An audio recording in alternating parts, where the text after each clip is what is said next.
Hey guys, Joel here.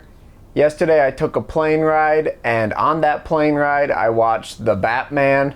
And I like planes because they give me a good excuse to watch movies I have no intention of watching otherwise.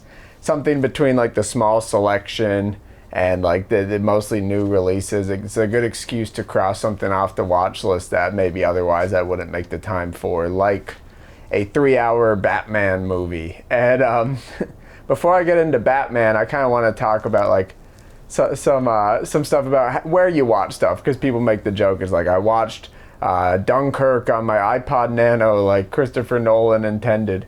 And David Lynch famously has that clip where he's like, "You didn't watch a movie on a telephone, you fucking idiot," and or whatever he says. And I just think there's so much pretension around how we consume movies in a day and age where like media is so democratized to the point where we can put media anywhere and we can watch media anywhere. And I just think there's such a weird pretension behind the theatrical system, especially in a day and age where it's so unnecessary.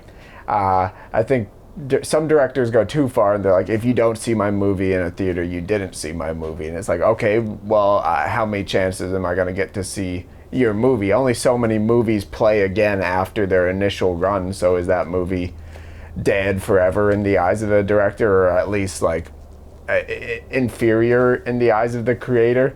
And I think that's a silly mindset, and even sillier I think is just the idea you can't watch a movie on a phone or a laptop, because in a day and age where like our whole lives are lived on these devices, whether they be a phone or a laptop. It's how we make our friends. It's how we fall in love. It's how we talk to the people we love. It's how we work. It's how we like pass the time. Like these devices are so tied to our lives. Shouldn't like the movies we make be like part of that? Shouldn't the movies we make and consume like embrace that, like that significance rather than hide from it? And that's why in my last video I was talking about YouTube movies and movies released on YouTube, and I kind of have a hard time watching theatrical movies anymore because it's like so disconnected from how we live our lives. And these YouTube movies play so well on a phone or a laptop because they feel so personal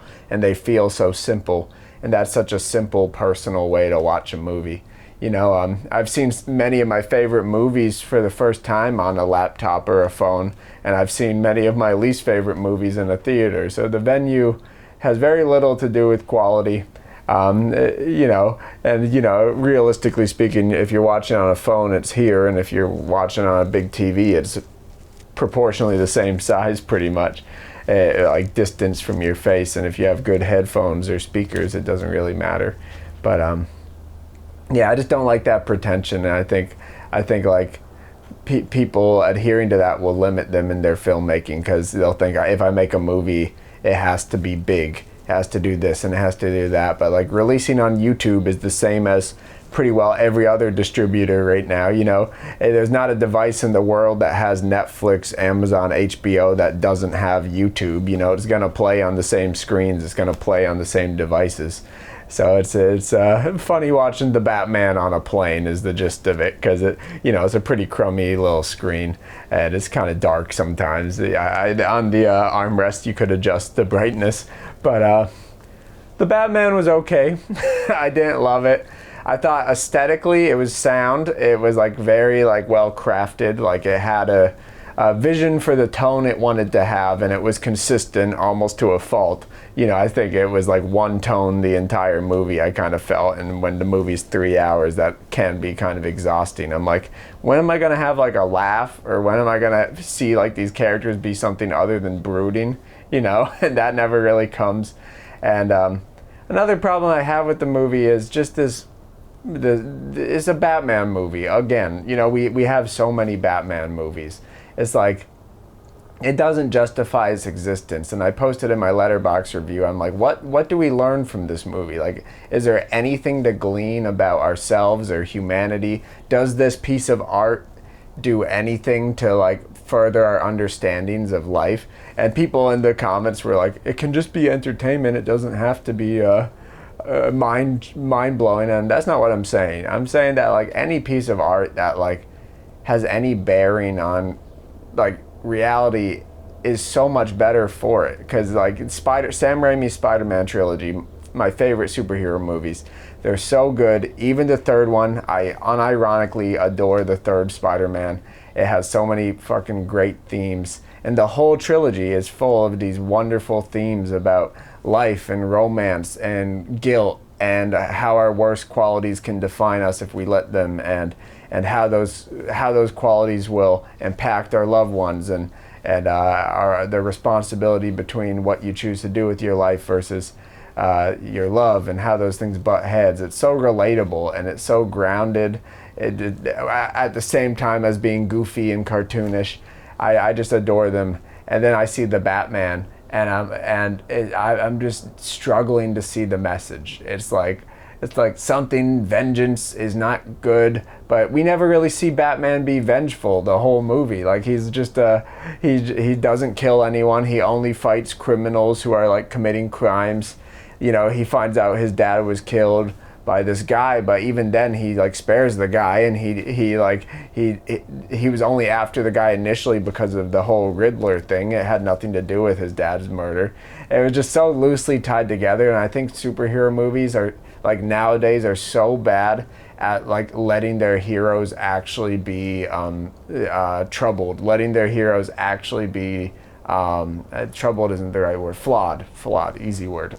But Tobey Maguire and Sam Raimi's Spider-Man movies does so much horrible shit. You know, he's making the wrong decisions left and right, and he's paying the cost. And you see him making them as they happen. And then sometimes you can even see that he knows he's making the wrong decision, and in that moment he pulls back or recoils. And it seems so obvious and it's so powerful to let your hero be flawed and be human. But I think superhero movies nowadays are so scared to like tarnish something, so the heroics of the hero. And you know, and the Batman, the Riddler's like, you and me did this together, and he's like, but he did it. Batman was just like being a detective and following clues, and the Riddler was killing people off, you know? Like, Batman has no guilt over that, no like reasonable guilt, and it's just so lazy to do that, like, you and me aren't so different thing again, but just not earn it, you know? Like, not have Batman do anything wrong the whole movie and not make any wrong decisions. He's just flawless, but then he still feels guilty. He's like, shut up, and you're just like, what? It's like, shut up. I don't know, it's just boring. Maybe Batman is overdone, but I just see it in all these movies. Spider-Man Into the Spider-Verse, great movie, by all accounts, really great animation, but I can't stand, is his name Kingpin? I can't stand his motivation for hating Spider-Man. You know, they do that little flashback where like they're fighting in his house, and his wife and kid comes home, and they're like, oh, and they run away and drive off really fast and crash. It's just so detached from Spider-Man's immediate responsibility. It's just like, oh, they saw them fighting, so that caused them to speed and crash. You know, it's like, at least like have the fight of Spider-Man like trying to take down Kingpin start a fire that burns the house down. You know, it's darker, it's harder to like, for a kid's movie it's pretty dark, but like have him do something that is like his fault. It's not just, oh, I was fighting the bad guy and his wife got scared and drove too fast. You know, I found that so lazy, and I think that was emblematic of how all Marvel movies and everything treat their heroes these days. They're so infallible, and their flaws are far and few between, and the ones they make are so calculated. Like Spider-Man, what was the new one? No Way Home.